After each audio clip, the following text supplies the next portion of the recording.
નમસ્તે ગુજરાત. આજે 21 જુલાઈ 2025 વાર સોમવાર.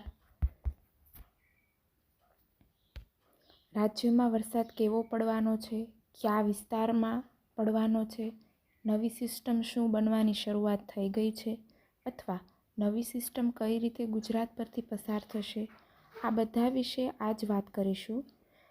ગઈકાલની વાત કરીએ તો ગઈકાલે મોરબી, રાજકોટ, પોરબંદર, જામનગર આ વિસ્તારમાં સારો એવો વરસાદ રહ્યો. આજના દિવસે પણ સૌરાષ્ટ્રના મોટાભાગના વિસ્તારોમાં સારો એવો વરસાદ પડી શકે તેવી શક્યતા. સૌરાષ્ટ્રમાં હજુ પણ વરસાદની આગાહી છે. ક્યાંક છૂટાછવાયા ઝાપટા તો ક્યાંક ભારે વરસાદ પડી શકે તેવી આગાહી. તે ઉપરાંત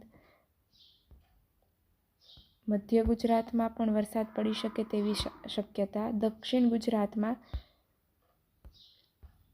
ઓલરેડી વરસાદ પડી રહ્યો છે. છૂટાછવાયા વિસ્તારોમાં સારો એવો વરસાદ રહ્યો.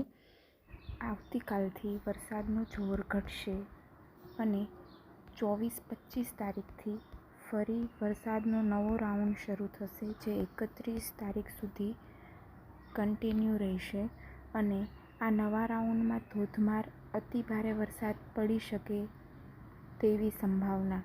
આ રાઉન્ડની અંદર બંગાળની ખાડીમાં એક સિસ્ટમ બનવા જઈ રહી છે. આ સિસ્ટમ જ્યારે બનશે ત્યારે ધીમે ધીમે ઉપર આવશે અને ગુજરાત તરફ આગળ વધશે અને ગુજરાતને અસર કરશે. એવા પરિબળો અત્યારે વર્તાઈ રહ્યા છે. આજે કયા વિસ્તારમાં કેવો વરસાદ રહેશે તે જોઈએ તો સૌપ્રથમ વાત કરીએ સૌરાષ્ટ્રની. તો સૌરાષ્ટ્રમાં જામનગર, રાજકોટ, ચોટીલા, મોરબી, બોટાદ, જસદણ, ગોંડલ, જૂનાગઢ, અમરેલી, ભાવનગર આ વિસ્તારમાં સારો એવો વરસાદ રહી શકે તેવી સંભાવના.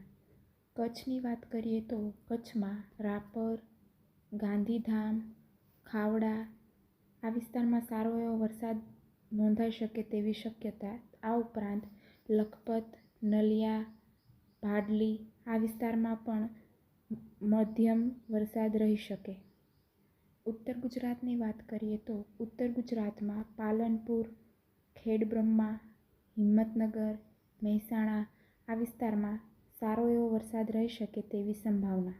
મધ્ય ગુજરાતમાં અમદાવાદ, વિરમગામ, ધોળકા, નડિયાદ, ગોધરા, લુણાવાડા આ વિસ્તારમાં સારો એવો વરસાદ નોંધાઈ શકે તેવી શક્યતા. દક્ષિણ ગુજરાતની વાત કરીએ તો દક્ષિણ ગુજરાતમાં સવારથી જ છૂટાછવાયા ઝાપટા અમુક વિસ્તારમાં જોવા મળ્યા છે. આ ઉપરાંત પણ વલસાડ, વ્યારા, સુરત, ભરૂચ આ વિસ્તારમાં પણ સારો એવો વરસાદ વરસી શકે તેવી શક્યતા. રેનફોલ ડિસ્ટ્રીબ્યુશનની અંદર વાત કરીએ તો આજે 21 તારીખે ગ્રીન ઝોન છે, મતલબ કે હળવાથી મધ્યમ વરસાદ રહે તેવી શક્યતા. આ ઉપરાંત 22 તારીખ, 23 તારીખ, 24 તારીખ અને 25 તારીખે પણ ગ્રીન ઝોન છે, એટલે કે મધ્યમથી હળવાથી મધ્યમ વરસાદ રહે તેવી શક્યતા અમુક સ્થળે. 26 તારીખની વાત કરીએ તો 26 તારીખે ઉત્તર ગુજરાત, મધ્ય ગુજરાત અને દક્ષિણ ગુજરાતમાં બ્લુ ઝોન છે, એટલે કે ઘણા સ્થળોએ હળવાથી મધ્યમ વરસાદ રહે તેવી શક્યતા. એટલે કે જે સિસ્ટમ સક્રિય થવાની છે તેની અસર સૌપ્રથમ ઉત્તર, મધ્ય અને દક્ષિણ ગુજરાતમાં અસર થશે, ત્યારબાદ કચ્છ અને સૌરાષ્ટ્ર વિસ્તારમાં. થંડરસ્ટોર્મ વોર્નિંગની વાત કરીએ તો 21 તારીખ, 22 તારીખ, 23 તારીખ તેમજ 24 તારીખના થંડરસ્ટોર્મ છૂટાછવાયા સ્થળે હળવાથી મધ્યમ વરસાદ રહે તેવી સંભાવના દર્શાવે છે. તેમજ હેવી રેનફોલ વોર્નિંગ જે 20 તારીખે આગળ વાત કરી તેમ જામનગર, જૂનાગઢ, પોરબંદર, દેવભૂમિ દ્વારકા આ વિસ્તારમાં ઓરેન્જ એલર્ટ આપેલું હતું અને આ વિસ્તારમાં સારો એવો વરસાદ ગઈકાલે પડી ચૂક્યો છે.